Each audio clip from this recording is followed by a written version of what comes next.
Pandeko, bienvenue dans votre magazine Jeunesse Congolaise au Travail TV, présenté par Wabino Pierre Moulumba.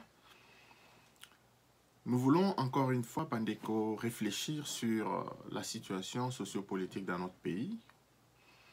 Au cours de notre magazine d'hier, nous avions longuement et largement parlé de la trahison par M. Vital Kamerhe, disons, la trahison de M. Vital Kamerhe à l'endroit du président Félix Antoine Tshisekedi.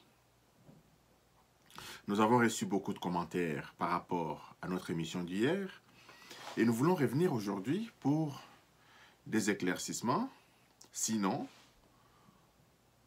recentrer le but de notre magazine qui est un magazine basé essentiellement sur le modèle de développement de notre cher et beau pays.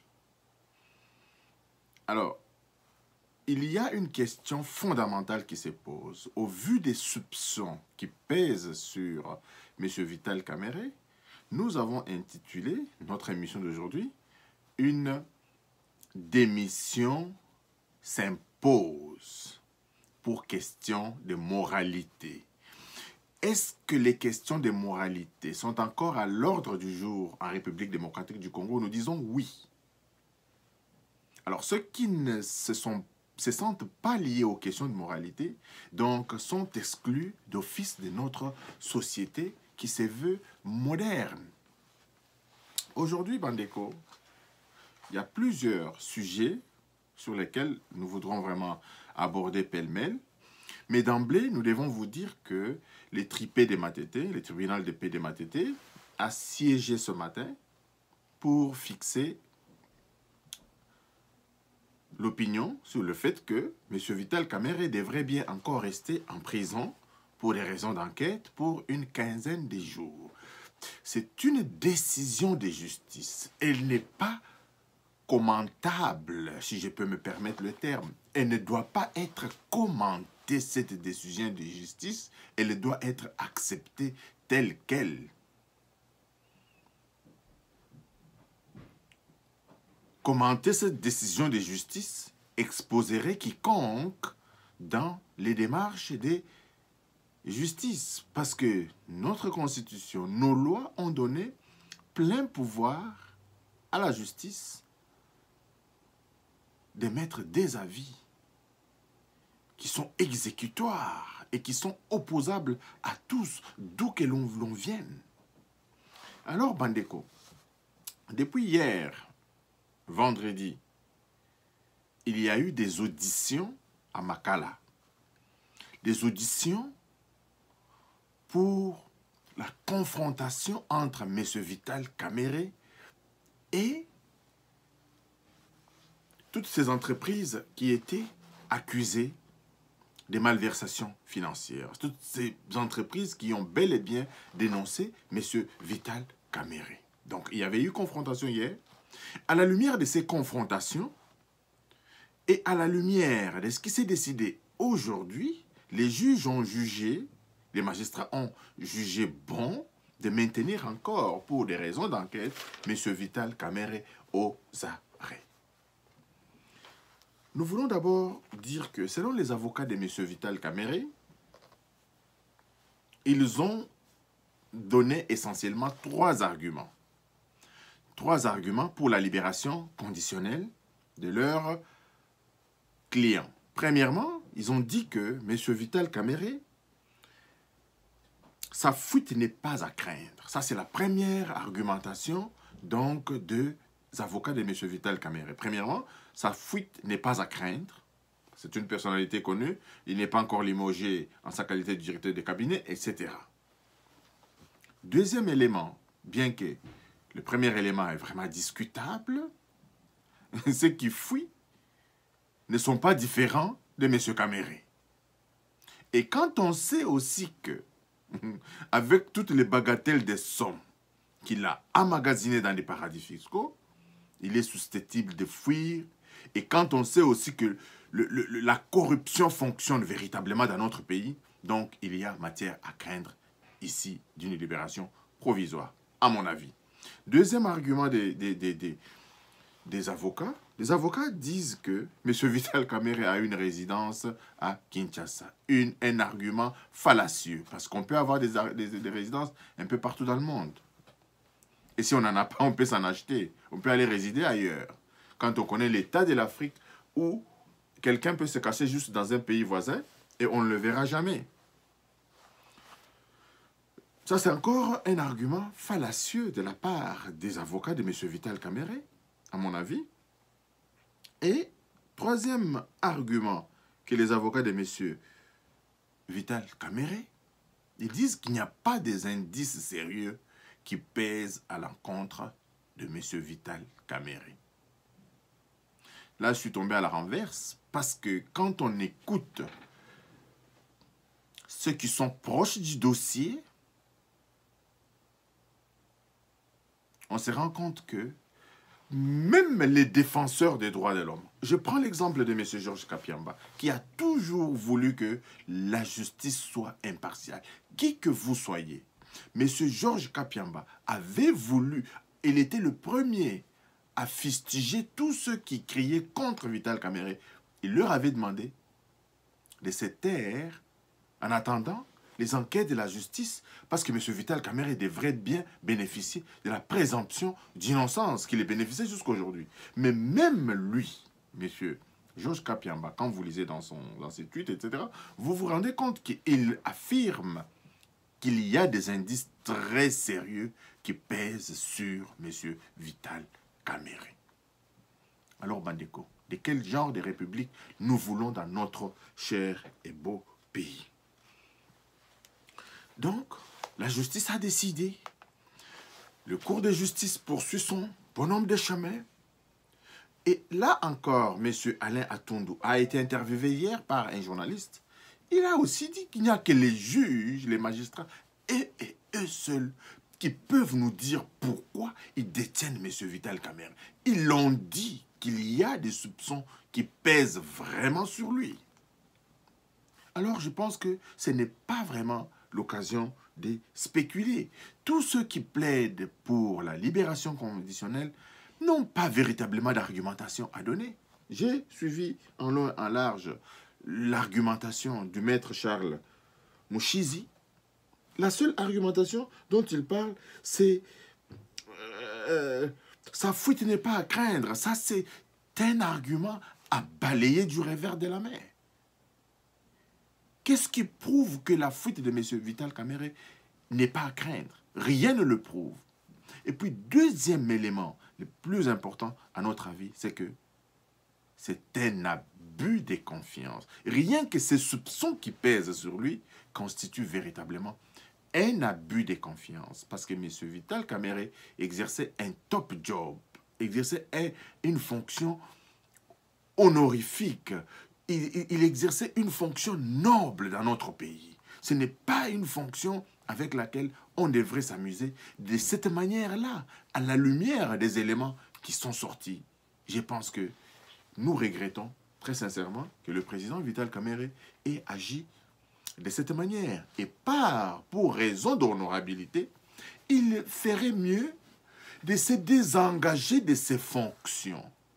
De se désengager de ses fonctions, bien que tous les politiciens, tous les experts de la politique, dont particulièrement Bob Kabamba, qui dit qu'il y aura bel et bien un impact de son arrestation du point de vue politique par rapport à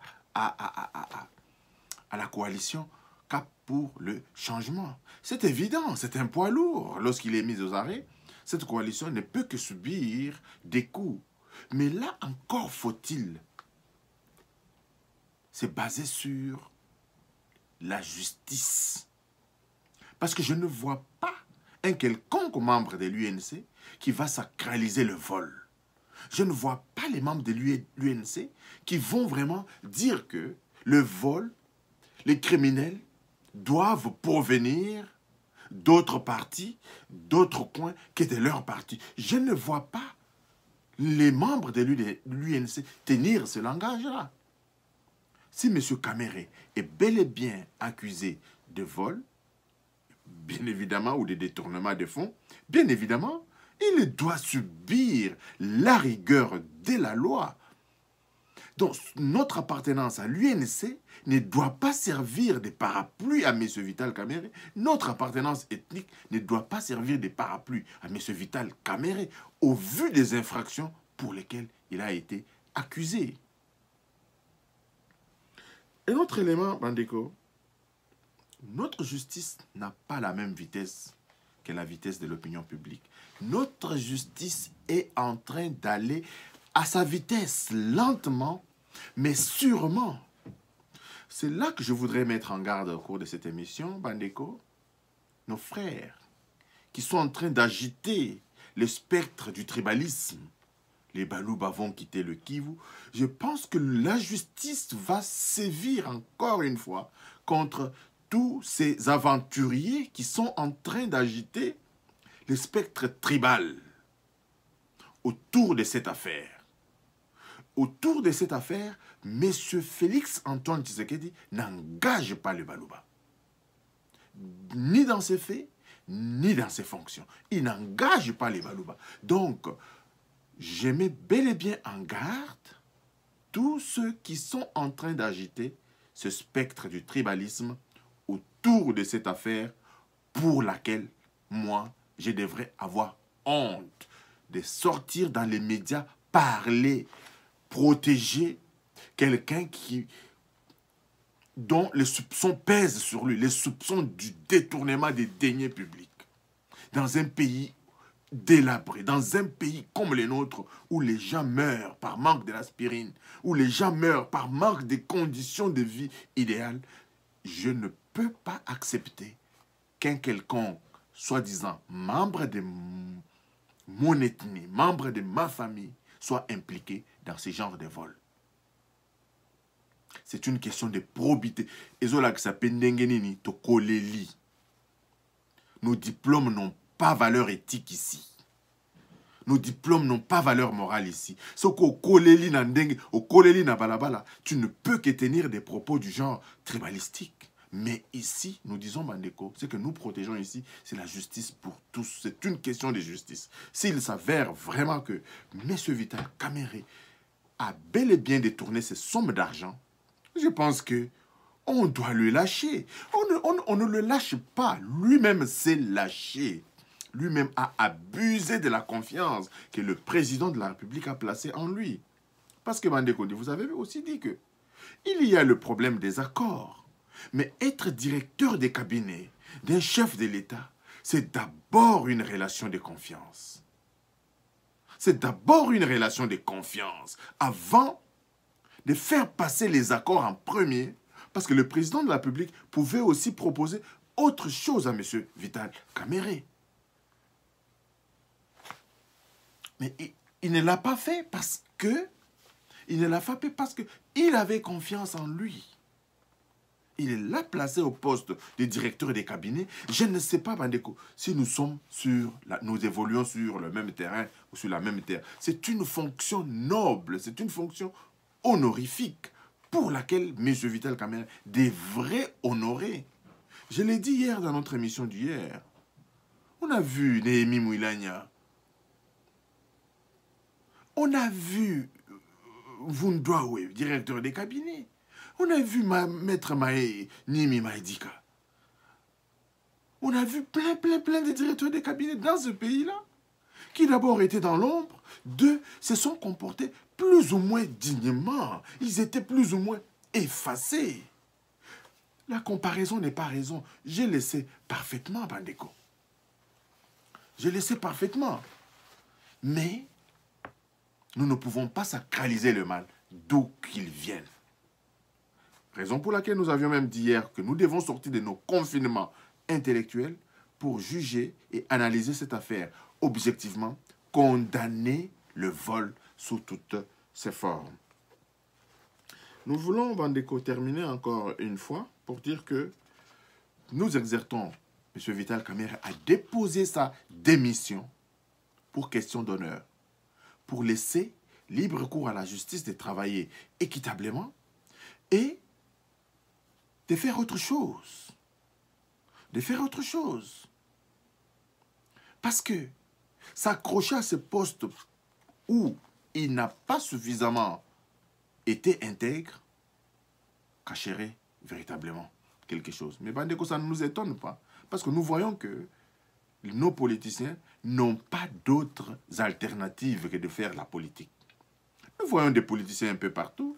Ils postulent à un mandat, ça ne marche pas. Il s'est converti en affaires. Nous avons même vu l'ancien chef d'État en France, M.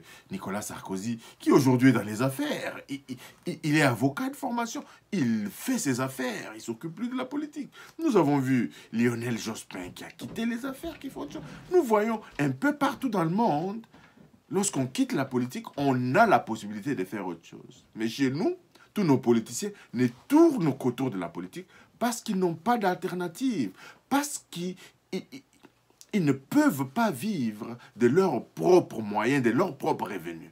Parce qu'il est démontré, Bandeko, que chez nous, tout le monde fuit sa fonction pour entrer en politique. Parce que c'est là-bas que quand on entre en politique, on voit la vie des gens changer. Il n'y a qu'au Congo où tout le monde veut entrer en politique pour s'enrichir. Et pas s'enrichir par leur travail, mais pas s'enrichir par leur influence et par le vol. Raison pour laquelle, Bandeko, nous disons que restons solidaires, soutenons le président Félix Antoine Tshisekedi, parce que notre pays, le blason de notre pays est en train d'être redoré. Je vous avais dit qu'on a un pays fort lorsqu'essentiellement il y avait 3 axes qui sont fortifiés. Le président a fortifié l'axe de la démocratie, plutôt de la diplomatie. Notre pays est aujourd'hui connu sur le plan international. Et sur le plan intérieur, le président de la République, grâce à notre justice, il est en train de démontrer que son non-immixtion dans les affaires de la justice est en train de redorer davantage l'image d'un pays corrompu. Il reste maintenant la question de notre économie. Je vous ai déjà parlé de quelque chose comme ça, je vais encore répéter. Vous savez, en RDC, c'est le scandale, n'est-ce pas? Géologique, quoi, là, vous connaissez.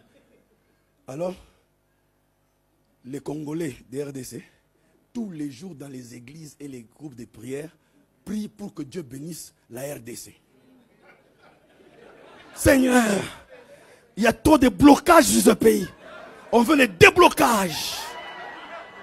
Déblocage toi-même. Quel déblocage? Qui t'a bloqué?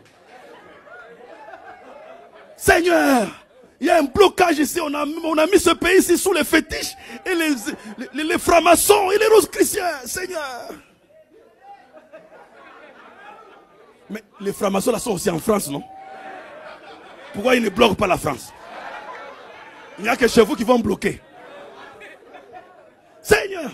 Maintenant, pendant qu'ils sont à genoux en train de prier, Seigneur, bénis-nous. Le Chinois qui ne connaît pas Dieu. Et l'Indien qui ne connaît pas Dieu. Lui, il dit, Bouddha, si tu m'aides à mettre mes pieds en RDC, je suis béni. Je suis béni. Même si je veux main vide. Donc je veux seulement les billets pour atterrir à Kinshasa ou à Lubumbashi, dans le mining. Dès que j'arrive là-bas, je suis, pendant qu'à l'église, les pasteurs et les croyants, dans les groupes de prière, Seigneur, bénis-nous. Dieu dit, mais c'est pas vrai. C'est ça les